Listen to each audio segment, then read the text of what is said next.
Well, Scott Kurashige joins me from Seattle. He's a professor and the chair of the Department of Comparative Race and Ethnic Studies at Texas Christian University. Welcome to the program. Thank you for having me. You're welcome. So, Asian American and African American communities have such a shared history of both solidarity and tension. We heard that in the report.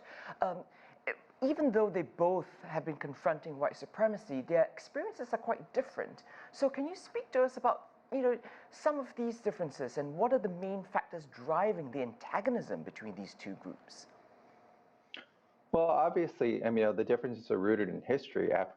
African Americans were forcibly brought to this country during the era of slavery, right? During the era of plantation economies expanding and building really much of the wealth of this country.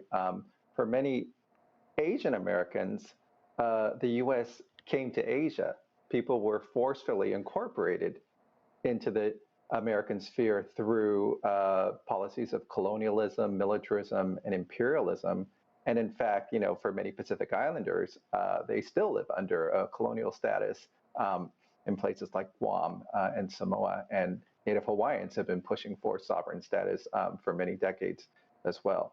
So there are those differences, and yet at the same time, there's a commonality in that it's not just a system of white supremacy, as some of the commentators said in the last segment. It's a system of capital, right? Where historically Asians came to this country as workers, and one of the ways employers sought to expand their profits was to keep Asians disenfranchised, to keep them separated from other groups, and to keep them in low-wage, exploitable positions. Scott, there seems to be this oversimplified view that minority groups should be able to just band together to address racism, but it's so much more nuanced, right? Then it doesn't really work that way.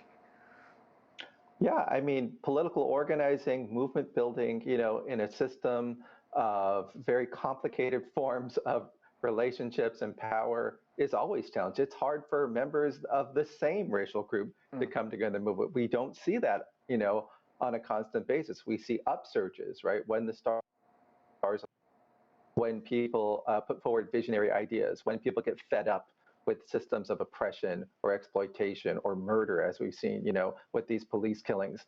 And then, it becomes a question of consciousness, right? Consciousness and agency and solidarity.